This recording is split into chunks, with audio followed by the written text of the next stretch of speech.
안녕하세요. 백세살롱입니다. 누군가가 아프다는 소식을 듣는 것도 힘든데 어제까지만 해도 멀쩡했는데 갑자기 돌아가셨어요. 라는 이야기를 들으면 마음이 한동안 멍해지죠. 그래서 우리는 그런 죽음을 돌연사라고 부릅니다.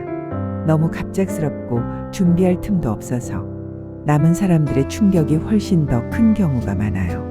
그런데 의사 선생님들이 연구를 해보니까 이 돌연사에도 예고 신호가 전혀 없는 건 아니었다는 사실이 하나둘씩 드러나고 있습니다. 특히 심장 때문에 생기는 급성 심정지는 그 직전 24시간 안에 몸이 미리 보내주는 신호가 있었고 그 모습이 남성과 여성에서 조금씩 다르게 나타난다는 거예요. 우선 돌연사라고 할 때 많이 말하는 게 심장 돌연사입니다. 의학적으로는 급성 심정지라고 하는데요. 말 그대로 갑자기 심장이 멈춰버리면서 뇌와 온몸으로 가는 피가 또 끊기는 상황이에요. 이게 무섭다고 하는 이유는 거의 대부분이 집이나 길, 직장 같은 병원 밖에서 일어나고 몇 분 안에 의식을 잃고 쓰러지기 때문이에요. 그래서 준비할 시간도 생각할 시간도 없이 그냥 갑자기 벌어진 일처럼 느껴지는 거죠. 하지만 미국 연구진이 급성 심정지 환자들을 자세히 들여다보니 이 사람들 가운데 절반 정도는 심정지가 오기 하루 전에 이미 뚜렷한 증상을 한 가지 이상 겪고 있었다고 합니다. 여기서 중요한 포인트가 하나 있어요. 그 증상의 모습이 남성과 여성에서 달랐다는 점입니다. 연구팀이 정리해보니 남성에게서는 가장 흔하게 나타난 예고 신호가 흉통, 가슴 통증이었어요. 갑자기 가슴이 조이는 것 같고 쥐어짜는 것 같고 뻐근하게 눌리는 것 같은 통증이 나타나는 경우입니다. 반대로 여성에게서는 숨이 갑자기 너무 차고 숨이 막히는 느낌, 즉 호흡곤란이 더 대표적인 예고 신호였어요. 평소에 하던 일인데도 숨이 훨씬 더 가쁘고 계단 몇 칸만 올라가도 가슴이 답답하고 숨이 안 쉬어지는 느낌 말이죠. 이 밖에도 남녀 공통으로 가슴이 심하게 두근거린다든지 몸이 덜덜 떨리면서 경련 비슷한 느낌이 온다든지 독감처럼 몸살 기운이 갑자기 세게 온다든지 하는 경우도 적지만 보고되어 있습니다. 여기까지 들으시면 그럼 가슴만 아파도 숨만 좀 차도 다 심장 때문인가요? 이렇게 걱정되실 수 있어요. 당연히 모든 흉통, 모든 숨참이 다 심정지의 전조는 아닙니다. 소화불량, 근육통, 감기, 폐질환 등 다른 원인으로도 충분히 나타날 수 있는 증상이거든요. 그래도 우리가 기억해 두면 좋을 건 특히 심장병 위험이 있는 사람들에게는 이게 심장의 도움 요청일 수도 있다는 점이에요. 예를 들면 이런 분들입니다. 고혈압을 오래 앓고 계신 분, 당뇨병이 있는 분, 심장질환이나 협심증, 심근경색을 앓은 적이 있는 분, 고지혈증으로 약을 드시는 분, 또 가족 중에 심장병이나 돌연사로 돌아가신 분이 있는 경우요. 이런 분들이라면 남성은 갑자기 심해진 흉통, 이전과 다른 가슴 통증, 여성은 갑자기 심해진 숨가쁨, 이유 없는 호흡곤란이 나타났을 때 그냥 조금 쉬면 낫겠지 하고 넘기기보다는 혹시 심장 때문은 아닐까 하고 한 번 더 의심해 보셔야 합니다.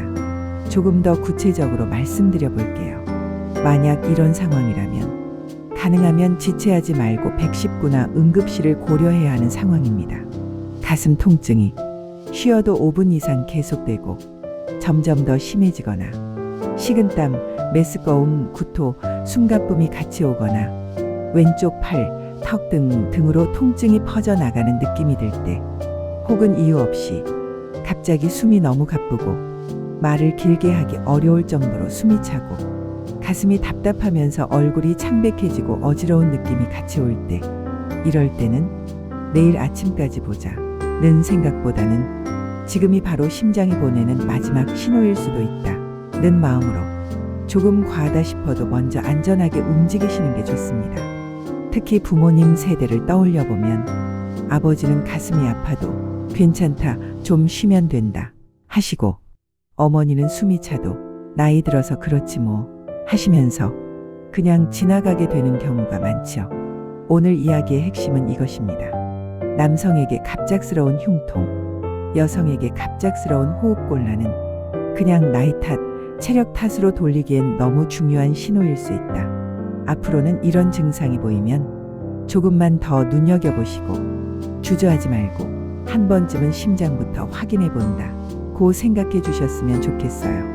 또 하나, 우리 가족 안에서 이런 약속을 미리 정해 두는 것도 좋습니다. 가족끼리 이렇게 이야기해 보는 거예요. 아버지가 갑자기 가슴이 너무 아프다고 하시면 좀 쉬세요라고만 하지 말고 최소한 바로 혈압 한번 재보고 증상 물어보고 필요하면 같이 병원 가자고 하자. 어머니가 갑자기 숨이 너무 차다고 하시면 나이 들어서 그렇지 이런 말부터 하지 말고 오늘부터는 심장부터 한번 의심해보자. 우리의 한마디가 가족의 심장을 지켜줄 수도 있으니까요. 물론 이 영상에서 드린 이야기들이 진단을 대신할 수는 없습니다. 정확한 판단은 결국 의사 선생님이 하셔야 해요. 하지만 적어도 위험 신호를 아예 모른 채 지나가는 일은 줄일 수 있다고 저는 믿습니다. 오늘 영상이 어르신들께는 내 몸의 작은 변화를 조금 더 소중하게 바라봐야겠다는 생각을, 자녀 세대에게는 부모님이 이런 증상을 말씀하시면 꼭 챙겨봐야겠다는 마음을 조금이나마 남겨드렸다면 좋겠습니다. 도움이 되셨다면 구독과 좋아요 한번 눌러주시고요. 혹시 주변에서 이런 증상을 겪으셨던 경험이 있으시면 댓글로 나눠주세요. 당신의 이야기가 다른 누군가에게는 심장을 지키는 지혜가 될 수 있으니까요. 오늘도 여기까지 함께 걸어주셔서 고맙습니다. 다음 시간에도 우리 몸과 마음을 지키는 이야기로 다시 찾아올게요.